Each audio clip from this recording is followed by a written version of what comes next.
capítulo 37 do livro de Jeremias, né? O versículo que me salta à mente é o versículo 14. Jeremias está se defendendo da acusação, ele se defendendo do que o rei Zedequias estava falando, né? Então ele vai dizer assim, ó, no capítulo 14: disse Jeremias: é mentira, não fujo para os caldeus. Mas Jerias não lhe deu ouvidos, prendeu a Jeremias e o levou aos príncipes. Aleluia.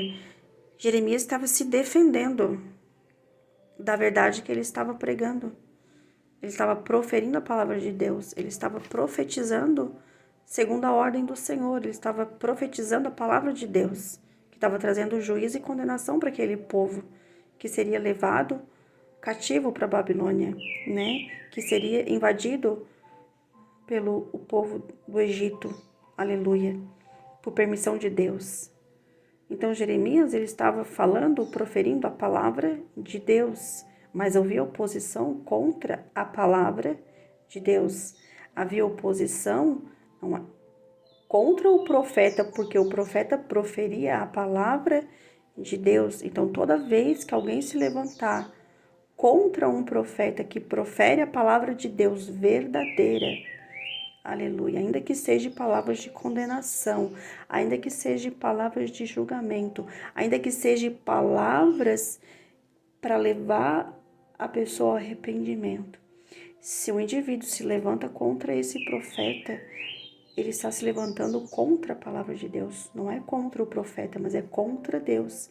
Aí a gente consegue entender, porque lá nos evangelhos, Jesus vai dizer para Saulo, né, caminho de Damasco, quando este, ao ver uma forte luz intensa, né, o Filho do Homem fala com ele, Jesus fala com ele, dizendo assim: Saulo, Saulo, por que me persegues? Saulo não estava perseguindo Jesus.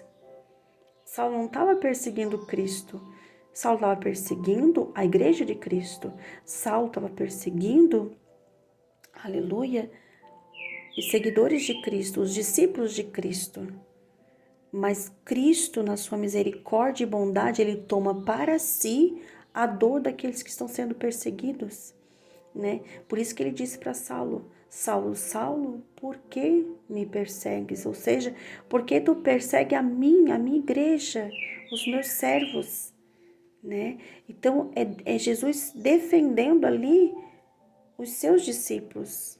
E Deus sempre vai defender, Deus sempre vai levantar pessoas com compromisso sincero e verdadeiro pela palavra para defender aqueles que estão sendo acusados, que estão sendo difamados, que estão sendo caluniados, que estão sendo perseguidos por causa do evangelho. Aleluia, aleluia. Então não tenha medo. Quando alguém se levantar contra o ministério que Deus te confiou, quando alguém se posicionar contra aquilo que Deus confiou, o legado que Deus colocou em tua mão para cumprir, não tenha medo, não se acovarda, porque você não está proferindo mentiras, você não está proferindo palavras da sua própria humanidade, mas sim revelação de Deus para a vida daquele povo que tu estás indo pregar, para a vida daquele povo que Deus está te levando a pregar o evangelho. Né? Nós sempre seremos perseguidos, nós sempre vamos ser perseguidos. De Gênesis a Apocalipse a gente vai ver perseguição da igreja. Aleluia. É Deus dizendo para ti, dizendo para mim e para ti nesta manhã, que por mais que se levante contra o ministério que Deus nos confiou, por mais que se oponha àquilo que Deus nos confiou, maior é o Deus que nós servimos e Ele vai julgar, Ele vai nos defender. Ele é o advogado fiel, Jesus é o nosso advogado. Quando compram uma briga com o nosso ministério, com a nossa vida, não estão comprando com a gente. Descansamos no Senhor, que Ele vai pelejar essa guerra por cada um de nós. Não tenhamos medo. No capítulo 38, após Jeremias ser jogado numa cisterna, que não havia água, mas sim lama naquele lugar, Deus levanta um servo do rei. Aleluia. Um etíope, Ebed-Meleque. Deus levanta para ele falar ao rei e tirar Jeremias daquela cisterna. Então Deus sempre vai levantar amigos para o seu povo no dia da angústia, no dia da perseguição, no dia da intolerância. Deus sempre vai levantar um Eutíope na vida de um Jeremias para tirar da cisterna, para tirar do calabouço. Porque ele defende os seus, ele defende os seus profetas, ele defende aqueles que pregam a verdade. Então, a nossa obrigação como mensageiros do Altíssimo é pregar a verdade. Fale a verdade.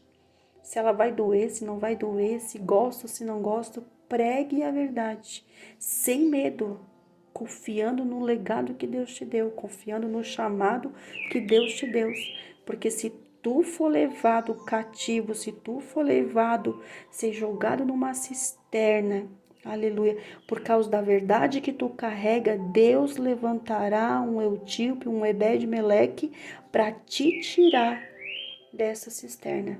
Deus vai levantar um amigo na hora, no tempo da angústia, no tempo da dor, para te livrar, aleluia, da opressão do inimigo, para te livrar daquele calabouço que te jogaram. Então não temas, confia no Senhor teu Deus de todo o teu coração, não se estribe em teu próprio entendimento, mas confia no Senhor seu Deus, olhe para Ele, que no tempo oportuno, no momento certo, Ele levanta alguém para te tirar da cisterna, para te livrar do laço de morte, para te ajudar como um amigo, como um companheiro. Descansa no Senhor. Ele vê, Ele está vendo. Ele está vendo a intenção do coração do homem. Ele está vendo, ele sonda, ele esquadrinha o coração. Ele sabe quem é bom e quem não é. Por mais que a gente não veja o que está lá no coração daquele homem, Deus está vendo. Então, se levantou contra o profeta de Deus, que tem chamado. Porque uma coisa, irmão, é ser levantado pelo homem. Uma coisa é o homem te dar um cargo. Um cargo te torna capaz de fazer algo, mas não te limita naquilo ali. Um cargo quem dá é o homem, mas ministério, aleluia, ministério, quem consagra é o Senhor. Quem unge é o Senhor. Quem separa para o ministério é o Senhor e não o homem. E não o homem. Aleluia. Homens que são levantados por homens não andam muito tempo, eles caem. Mas profetas verdadeiros, homens e mulheres que têm ministério, ungidos por Deus, são guardados e protegidos por Deus. Enquanto viverem uma vida piedosa, enquanto viverem na presença de Deus, honrando o chamado, se consagrando aquilo que Deus colocou no coração para fazer, não te preocupe que Deus levanta pessoas, vai levantar amigos, vai levantar pessoas que vão te tirar do cárcere, que vão te tirar do calabouço, que vão te tirar da cisterna. Porque Deus tem compromisso com os seus. Deus não tem compromisso com o homem que é levantado por homem. Deus não tem compromisso com o homem que tem cargo que o homem deu. Não, Deus tem compromisso com homens que têm ministérios, que são separados por Deus para um ministério específico. Então confie no Senhor, que Ele te livrará do laço da passarinheira e da peste perniciosa. Fica aqui essa meditação em capítulo 37, capítulo 38 de Jeremias, que nos ensina profundamente a confiar naquele que nos chamou, a confiar no nosso Deus, que Ele nos guarda, Ele nos livra, Ele nos protege, como a menina dos olhos dele. Confia no Senhor teu Deus e não negue o chamado que Deus tem sobre a tua vida. Não negue a semente que Deus plantou como videira excelente, videira verdadeira. Aleluia. Glória a Deus. É o Senhor dizendo para mim e para você nesta manhã: não temas, eu sou contigo, eu te ajudo, eu te fortaleço com destra fiel. Eu sou aquele que te livra daqueles que te perseguem. Fique com essas palavras em nome de Jesus. Amém.